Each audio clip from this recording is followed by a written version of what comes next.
want to do anything to scare your children. That's the last thing we want to do. That's a direct order. Do it now. He's been put down, ripped off, cut open.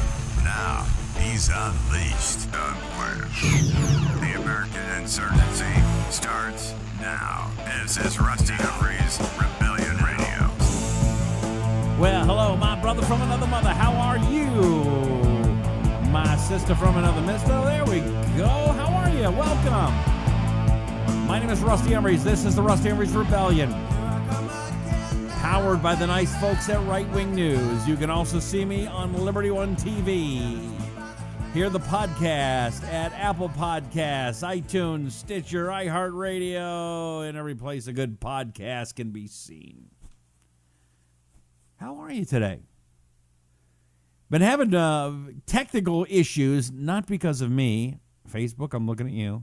I'm eyeing you, Facebook, because y'all ain't been doing a very good job. We're up tonight, though, and that's good, so I appreciate you. Jessica says, she's from Illinois, president accounted for. Tell me about the HearMeOut 2.0.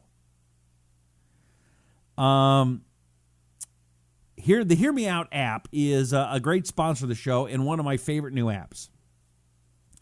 And it is like Twitter, but they aren't silencing your speech. They're letting your speech go through, and you talk. It's like 41 seconds of audio. And you can listen to what my comments are. You could comment on there. It's a great app. And they just did some new additions on it. And I did something today, and I'm going to take it down tomorrow. But you need to follow me right now at the HearMeOut app and see what I did today. I have a special graphic up. A new picture of me. And I want you to see if you like the new me or the old me better. And tell me what you think. And I think the new picture might be one that's going to get me a larger audience, but you can tell me what you think. Let's see here. Who do we got hanging out with us today? Let's see. We've got Charlotte is there. Karen is there. Rosie is in Texas. Arlie is Idaho proud. Howdy, Rusty. Well, howdy, Arlie. We have a bunch of people over here, too. Jack is there. Dawn is there from Arkansas. Cecilia, you're breaking my heart. You're shaking my confidence daily in North Carolina. Kara's there. Laura is there. Good evening, Lori. Yo, says Donald. T. Wayne is there from Texas, and Doris is from Texarkana, and Sita's from my old stomping grounds in Reno. Kara says share the video, gang, and she's right. Have you shared the video? You in the back, have you shared the video? You in the front, have you shared the video? Have you let people know what's going on? Tamara's in Florida. Charlene is in Australia. Chris is in Sholo, Arizona. Kara says invite the family and friends to join the rebellion. Yay, Kara. Kara's my new favorite person.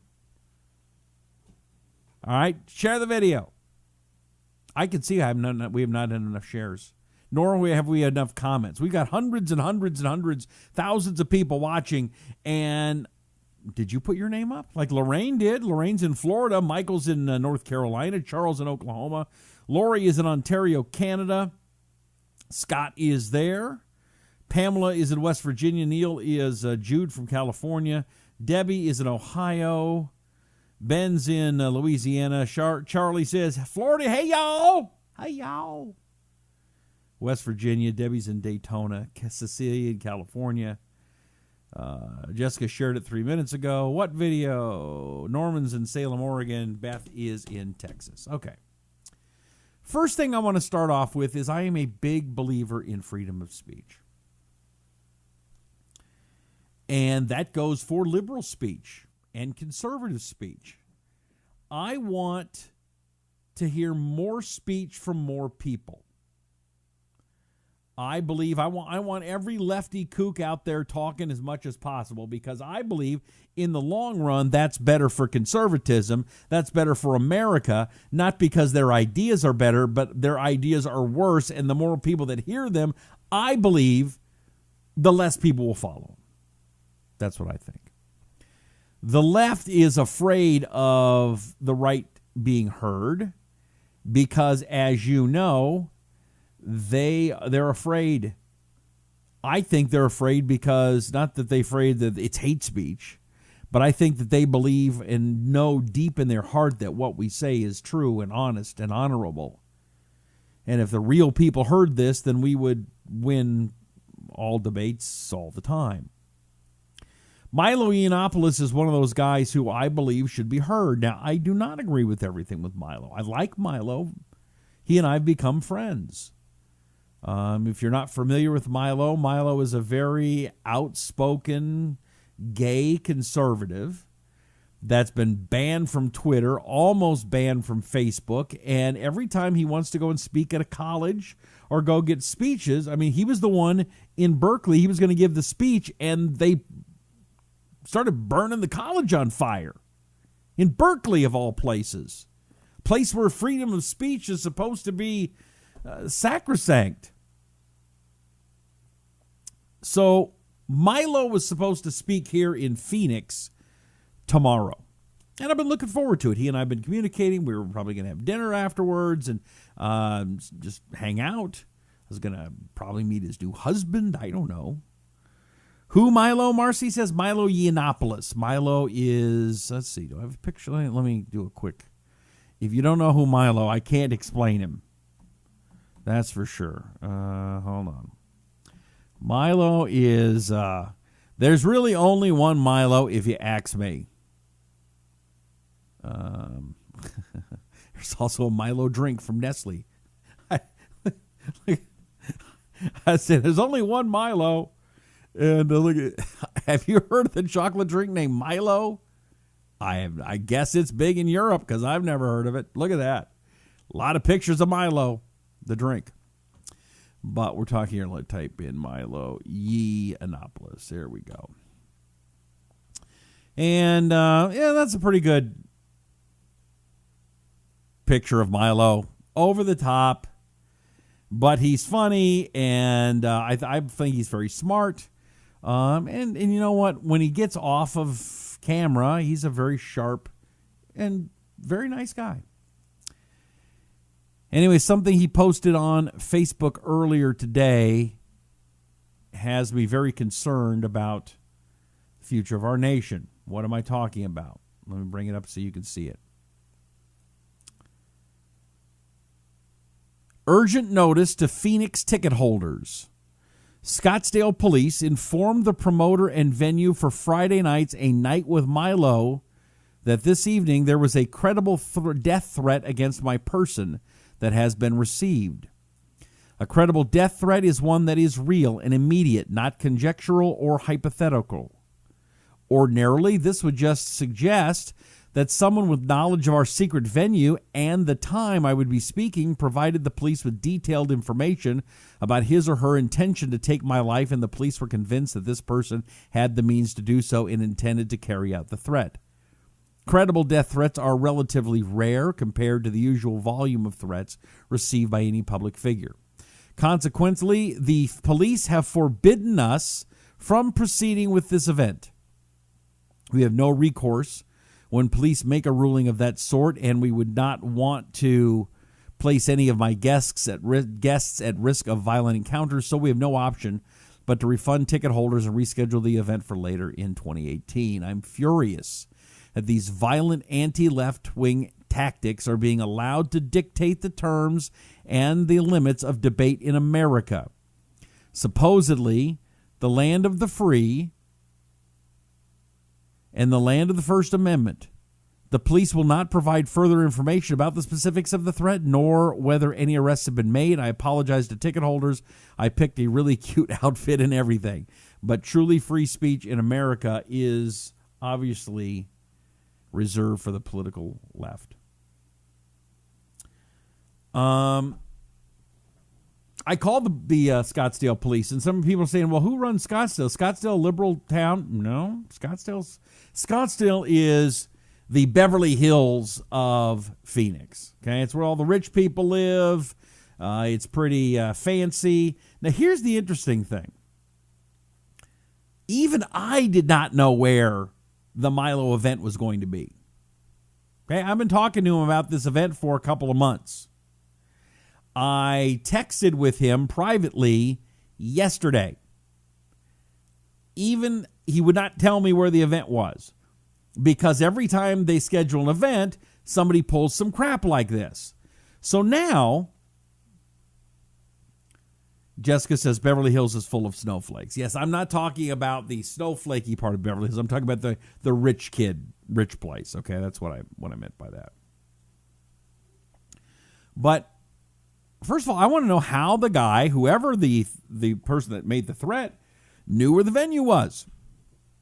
I've never heard this before. What they were doing was they said, buy the tickets in advance.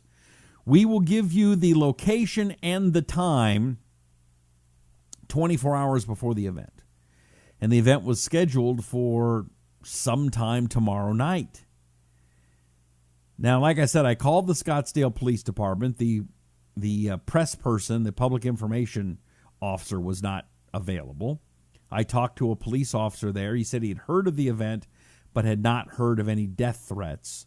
So I'm going to keep the story going. I'm going to look into it, and it's not right.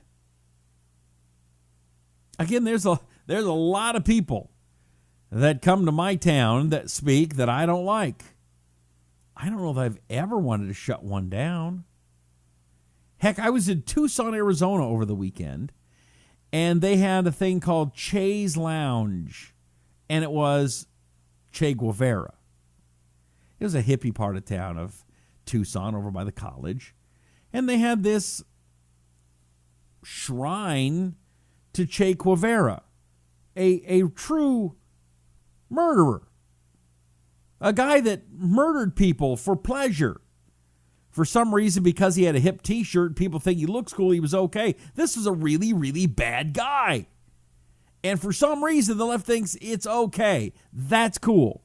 Now, by the way, if Milo was a liberal, he'd be on every TV show. He'd be in every magazine. He'd be on they'd welcome him with open arms. But because Milo is gay, and because he is a Republican, and because he comes out and stands up for what he believes in, he needs to be silenced. It's not right. It's wrong. And I don't like it. Kara says, just Googled Milo receives death threat. Looks like he's received a lot of these over the past few years. People are pathetic and sick. Absolutely. Gina is deplorable from Utah. How you doing, Gina? Maisie says, you're right, not right at all. Leftists don't want conservatives to talk at all. No, they don't. Dennis is in Missouri. Arlie shared it. Rosie has shared the videos. Arlie wants to know, Rusty, what do you think of the mega march of American conservative gun-loving patriots? Is there a march coming up? I haven't heard about one. I support it. I do. I think it's a good idea. All right, I want to get into a different topic for a second. The hashtag #MeToo thing. First of all, do I think women should be harassed in the workplace? I do not. Do I think that sexual harassment is out there? Yes, I do. I also believe that there are some people that are taking this movement all the way to the bank, and they're going to screw anybody that they can, not literally but figuratively, and they're going to do everything they can because they see a big payday. There's a story about Ryan Seacrest. Now you're going to go, Ryan Seacrest, American Idol, why do I care about him, and blah, blah, blah, blah, blah, blah, blah, blah. Jessica's fed up with this. Well, let me tell you why this is an important story. Ryan Seacrest is somebody I knew when he was 16 years old. Ryan Seacrest was a good, young, hardworking kid that was so darn focused. You knew he was going to go someplace. I didn't know he was going to be as big as he was. I mean, I don't know if you know. I mean, Ryan Seacrest owns the Kardashian show. I mean, this guy is gone places. Anyway, there's an accusation that his hairstylist was sexually harassed by him for years. And now an former NBC employee saw it all. Okay. Let's talk about liars for a second.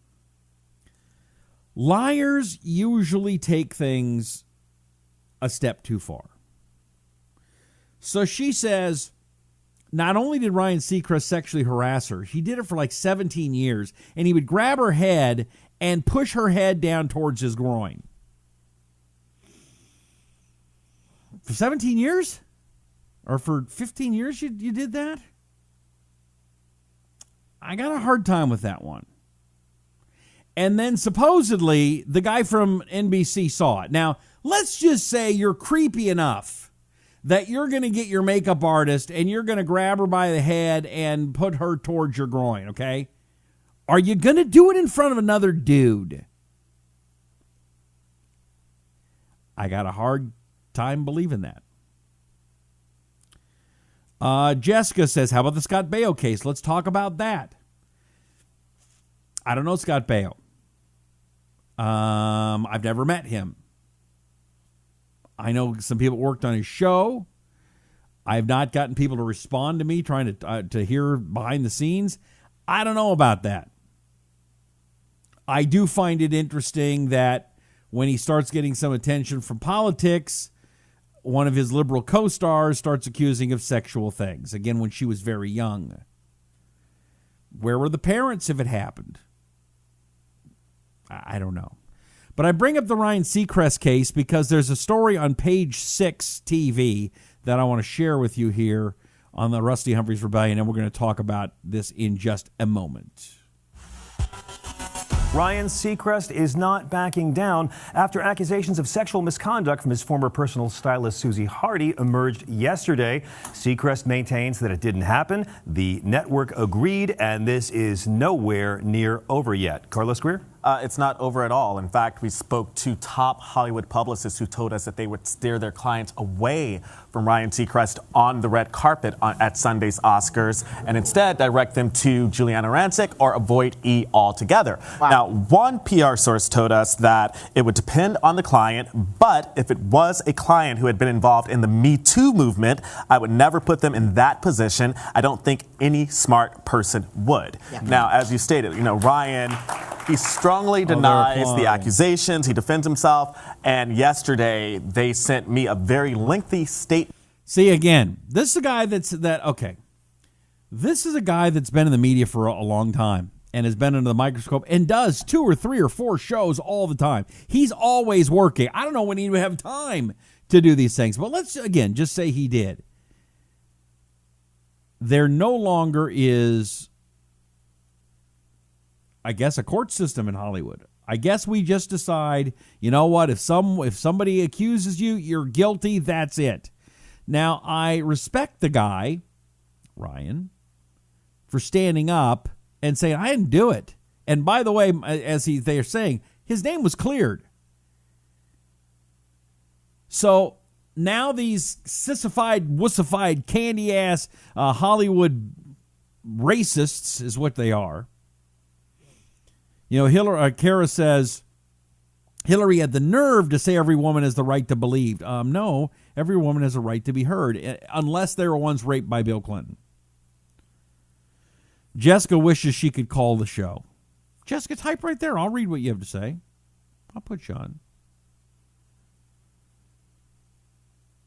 Beth thinks they're all liars, wanting a free ride on someone else. Maisie said, I think men are harassed too. Karen says, yep. Brian checking in. That's the one thing that I'm hearing that is about to break, is that there is a gay movement that is a gay / hashtag Me Too thing that is about ready to explode. They're really trying to keep the wraps on it because it is way over the top, from what I understand. And so that one's coming. But let's continue with the story again, if you're just joining us. So Ryan Seacrest has been accused of sexually harassing a hairdresser. It was investigated. He was cleared. All of a sudden, though, some guy from NBC comes out and says, oh, I saw it, which I have a hard time believing. Mike's checking in. Mike, how you doing? And now all the Hollywood PR people are saying, oh, don't talk to Ryan if you get on the red carpet at the Oscars. If I was Ryan, I don't know why he's doing it on the Oscars. He got plenty other better things to be doing than asking people about what color dress they have. But here we go. Continue. Whoops. Sorry. From Ryan, where he said he supports the Me Too movement, but after thorough investigations, ultimately my name was cleared. Now, after we published this story, another NBC source told us that they are having meetings, and it's not definitive that Ryan will host the red carpet on Sunday. I also reached out to ABC sources because it has a very lucrative contract with ABC for Live with Kelly Ripa and American Idol. They appear to be washing their hands of it and letting NBC deal with it. They did not comment, but one ABC source told me that he's still going to host American Idol, which premieres on March 11th, and they're still filming. Yeah. So, as we talked about on the show before, Ryan is much loved on the red carpet. He is a red carpet staple. We haven't seen anyone with this much power on the red carpet since Joan Rivers. And Bevy, a source told me that, it's unlikely that celebs will avoid him because he has built his career making these relationships with celebs. So a lot of people are... Yeah. They think people will stop. Well, I think that that's tough for anyone who's been involved in the Me Too movement, anyone who even did hashtag Me Too. If you're in Hollywood and you said that you stand for people who don't have a voice, even if you don't believe this about Ryan Seacrest, I think you have to take a wait and see approach, because otherwise you look like you're speaking out of two sides of your mouth. And this is not, and I'm not condemning Ryan Seacrest at all, but I just think that you absolutely are, honey. All right, let's just be honest here. You absolutely are. You're saying on one side of your mouth, well, I'm not sure. I mean, everybody likes Ryan, and he's never had any problems. He's never had any accusations before. And I think they should talk to him, but they probably shouldn't because we got to wait and see. I don't know. Fred's reminding everybody it is a full moon tonight. Yes, it is. Full moon. Sorry. NBC and ABC could be owned by Ryan Seacrest one day, says Jason. Yup. Arlie says, I will not now or ever believe anyone, man or woman, who waits for years, then goes out full bore for attention. I have seen some people who have had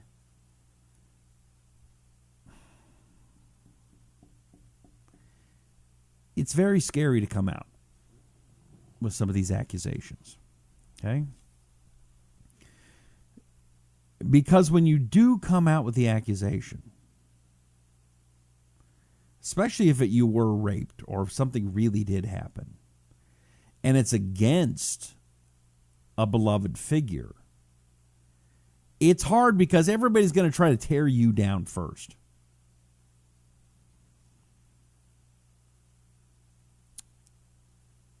I've seen it from people on the right. And I don't like it. I do believe things need to go through the courts. But right now, it's too easy of a magic bullet. And like I said, I know Ryan Seacrest when he was a kid. Could he have changed? Yes. I don't think so. I don't think he would have done anything like that. That's my opinion, and I'm tired of listening to those people. All right, let's move on. What's another good one? What's another topic? Have you shared the video? Share the video. Let people know. Who are you? If you haven't checked in yet, I want to say hi to you. Jessica Morris, you wanted to ask a question. Why didn't you do it? I want to read what you have to say tonight. Have you given me thumbs up, some hearts, some love? Beth says, it hurts the real women who has been done this way. It breaks my heart to lie on someone who hasn't done that. I agree with you on that. Karen says, 17 years, I don't think so. I smell greed. Makes it harder for someone when it really happens to. Yep. Jesse says, I'm sorry, but I just can't imagine Ryan Seacrest of all people. Well, taking the other side for just a second, would you have thought Bill Cosby years ago? Not me. Got to have something to talk about, all this old school Hollywood and fake news. All right, here's some real news. I saw this story go over my newswire. U.S. ambassador to quit amid tense relations under Trump. And I went, I don't even know who the ambassador is, but I'm willing to bet $100 that this is an ambassador that wasn't put there by Trump, that this is an Obama holdover. How much did I want to bet myself? And I bet myself $100. So we go down, and we go down, and U.S. Ambassador to Mexico plans to resign her post in May, according to a memo circulated on Thursday. That's today. In the latest of string of senior diplomatic departures from the region, and more broadly from the State Department. Trump administration has selected a nominee to fill Mrs. Jacobson. What's the person's name? Roberta S. Jacobson. She's 57 years old. Trump administration has selected a nominee to fill the Jacobson's vacancy, but has not yet released the name.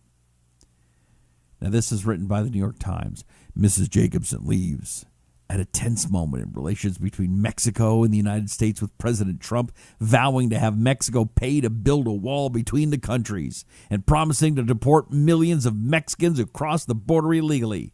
There was a testy phone call between Trump and the president of Mexico that derailed plans of the two leaders to meet after Trump refused to drop his demand that Mexico pay for the border wall. Good, first of all. Good. Trump should hold them accountable. Right? Should hold them accountable. Mrs. Jacobson, the ambassadorial post was a culmination. You can always tell she's a liberal because liberals and liberal writers always hold government positions high above everything else. For Mrs. Jacobson, the ambassadorial post was the culmination of a career largely centered in Washington, where she was most recently the Assistant Secretary for Western Hemisphere Affairs. As a member of the State Department Civil Service, as opposed to the Foreign Service, which typically fills the ranks of diplomats, it was highly unusual for Mrs. Jacobson to have ascended to the top slot of Mexico. So not only was she a bureaucrat steeped in liberalism, she was a person had no business in this job. So trying to think, who would appoint a career bureaucrat who had no business being the ambassador to Mexico, who possibly could have made this person ambassador to Mexico? Who? Let's get back to the story, because I can't imagine. Maybe it was Bush. Maybe it was Reagan. Maybe. Let's see here. Mrs. Jacobson's supporters say her extensive experience and connections in the country were crucial assets for Washington at a time of strain between the two neighbors, which have closely intertwined economies. Former President Barack Obama named Mrs. Jacobson to the post in 2015, but a bitter partisan dispute in Congress meant nearly 11 months elapsed before she was confirmed. After she arrived in Mexico City, the honeymoon period did not last long. So in other words, she was a crappy diplomat. Nobody wanted there. She was a hack that the Obama administration wanted in there because they wanted a hack to allow as many illegal immigrants in as possible. Come on in, andale, andale, come on, andale, andale, andale. Officials in Mexico, as well as former colleagues, lament her departure, saying it's the latest blow to strain Mexican-American relations. I believe we have a phrase for what that was. What was the phrase? What's the phrase? Oh, draining the swamp. That's President Trump draining the swamp. Gonna drain that swamp, drain the swamp, drain that swamp, drain the swamp. Have you shared the video? Share the video, share the video, share the video, share the video, share the video. Have you done that? Debbie says not all the comments are showing up again. Sorry. Good one, Mary. She's disgraceful, says Scott. Beth says, I think all them officials get away with murder. They should be put in prison. You are correct, Bam. Maisie says, I can't understand why the schools don't reach out to the NRA to help them with security for schools. Do you? Emergency Shield. Yeah. I've said this since Columbine.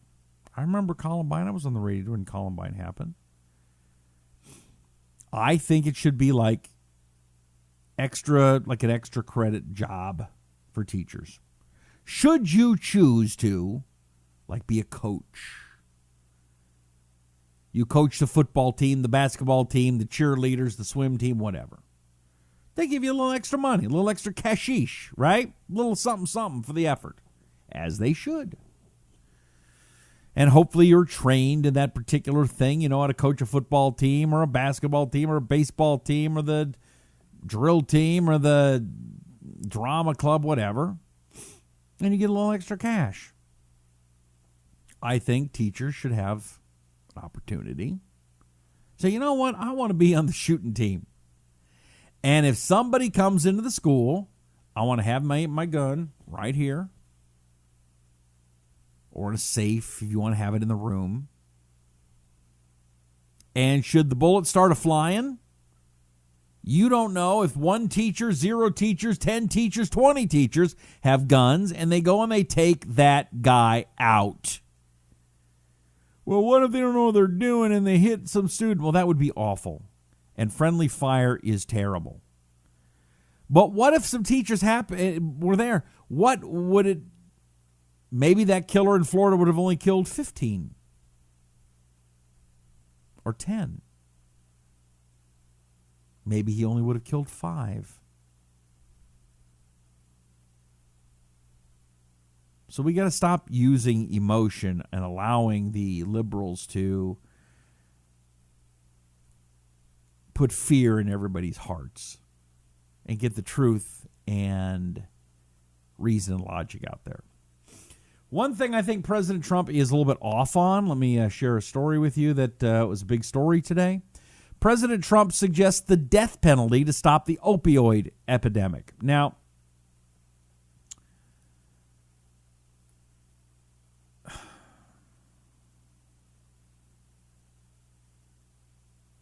this one's really hard for me.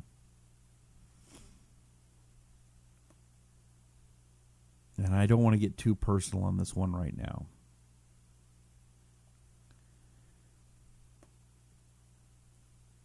But I have seen these opioids as prescribed. Here's what happens. It's not all people getting high on heroin, shooting up in the back alleyway. There are far more people than you can imagine. You go to the hospital, and something happens, you're sick or whatever, and they say, here, take this medicine, or here, take this morphine drip, and just when you need it, you push the button. And you do what you're told. And then it's time for you to go home. And all of a sudden, there's no button, or there's no pill. And it's a panic. And now what do you do?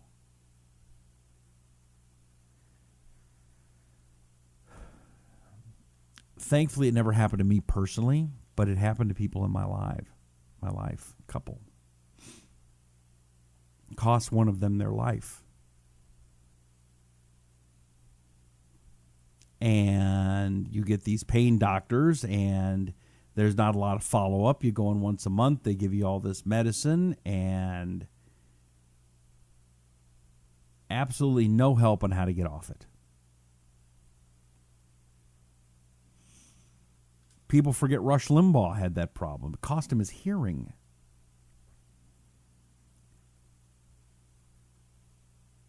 And so it's real easy to say, well, let's just put the death penalty on opiates.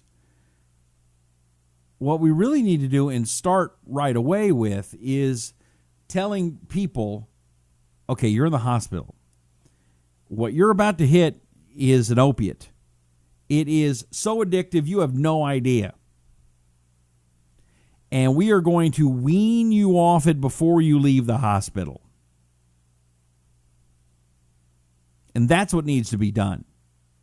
I think there are far more people that are dying from opiates who got them because of they were hurt. They hurt their back. They got a surgery, whatever, for pain. And nobody thought that maybe we should help these people get off of it. That's what killed Prince. When I heard what Prince was doing, I knew exactly what has happened. I said, oh, well, nobody knows why Prince died. Oh, it was opiate addiction. How do you know, Rusty? Because he was hanging out at Walgreens, pacing back and forth, waiting for his prescription to come in. Believe me, I've seen it. Now, Jessica says she works for a hospital who's offering other options beside drugs. Good. I had a very serious surgery a couple years ago, and I wouldn't take the pain medicine. Wouldn't do it. And it's scary. I see a lot of people still want to talk about guns. Trump said yesterday that really makes people worry. Take the guns first, then due process. No. That's what's happening with the Me Too thing. We destroy the person's life and career, then due process. No, that's not how America works. We always say, America is all about you're innocent until proven guilty. Unless you get involved in the legal system, then you find out you're guilty until proven innocent.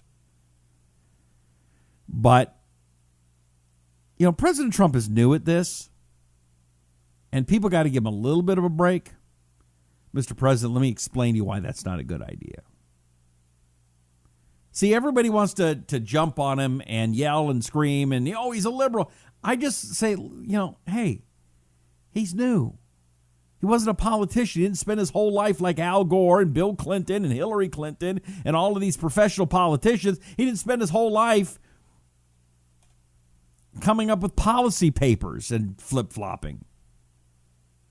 He just was wrong about something.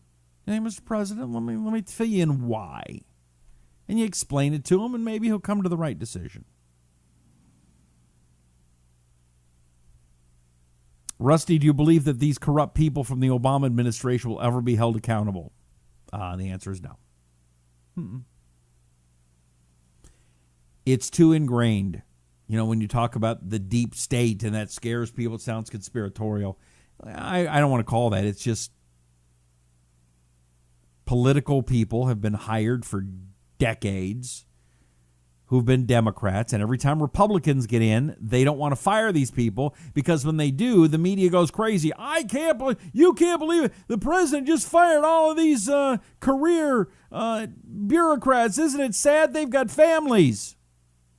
Funny. Democrats do it every single time. They fire them. They don't even think twice. Republicans do it. It is a sign of corruption. No. Need a clean house. These people have been there too long. You're getting in under Clinton, that's 8 years. Then Bush was a pussy, excuse my language. So that's 16 years. And then Obama came in. Now we're at 24, if I'm doing my math right. Now you got Trump. And Trump is still trying to figure out what to do. Well, he needs to go in and do what he did on The Apprentice. You're fired. You're fired. You're fired. You're fired. You're fired. You're fired. You're fired. You're fired. You're fired. You're fired. You're fired. And then maybe we'll get something done. Do you agree with me? Trump needs to go around and say you're fired. Give me some thumbs ups. Where are my thumbs up? Where are my hearts? Where's my love tonight? I want to see it. Sharon says, yes, people need medicine for pain. Then they get them before they leave the hospital. Oh, but then the government needs to put them in jail until the court date like the rest of America. Yeah. Mike thinks, remember our president wrote that book, The Art of the Deal, so maybe he's just playing the libs right now. Could be. Again, I think he's got a lot to learn, and that's okay. People are all panicked today. Oh, he's going to put a tariff on steel and on aluminum. He don't know what he's doing. No, I'll tell you what. I don't know about the tariffs. I'm not a big fan of tariffs. But in this situation, I'll put President Trump up against any one of them stupid politicians who are just out there talking out of their heinies on their theories and not somebody that has lived in the business world like Donald Trump has. That's what I think. All right, I'm running short of time. One more story I want to get to you. This one is, I was going to say shocking, but it really isn't, because this is just the way it's okay now. Racism is okay now in America, as long as it's racism against white folk. Group of students at the University of Texas, San Antonio plan to start publishing a No Whites Allowed magazine, NWA magazine. Anybody know what that band stands for, that name? Yeah, can't say that out loud. White people are welcome to attend the launch party. That's tonight. And while their support is appreciated, the founders insist it is a magazine for and by queer persons of color.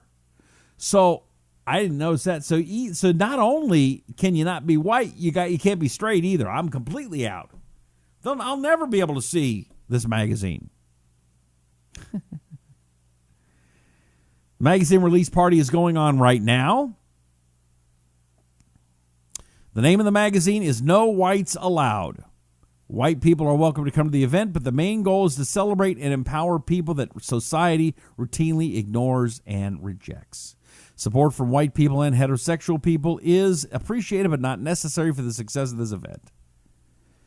So, again, what is the definition of racism and sexism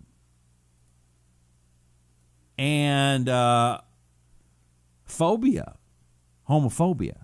I mean, it looks to me that, racism is excluding a person based on their race. So that's, check that one off, check.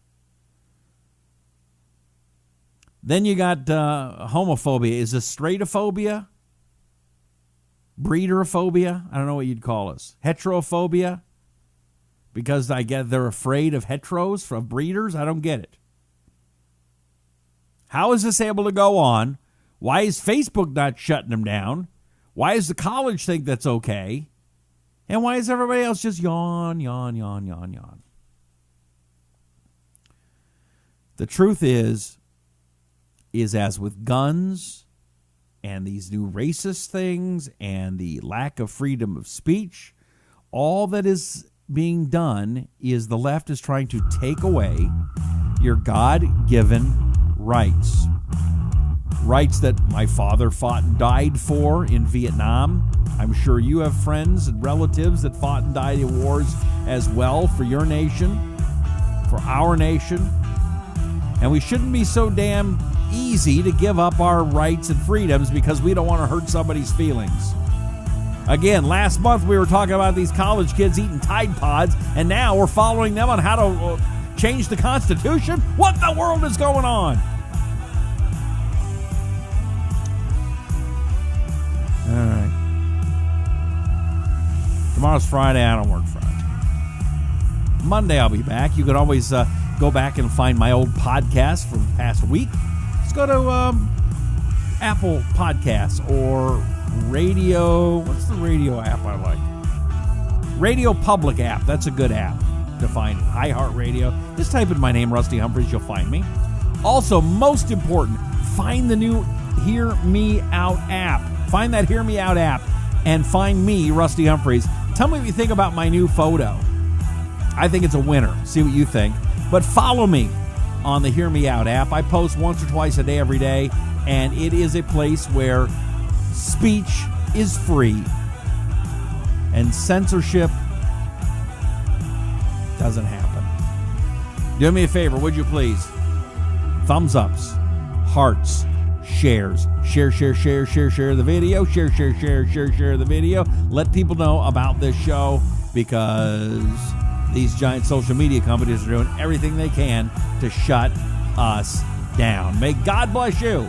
May God bless America. My name is Rusty Humphries. Thank you so much, and I will be reading all your comments. I do. I read them all, so keep typing. Even if I'm not live, keep typing on here. I want to hear from you. May God bless you. May God bless America. My name is Rusty Humphries, and this is the Rusty Humphries Rebellion.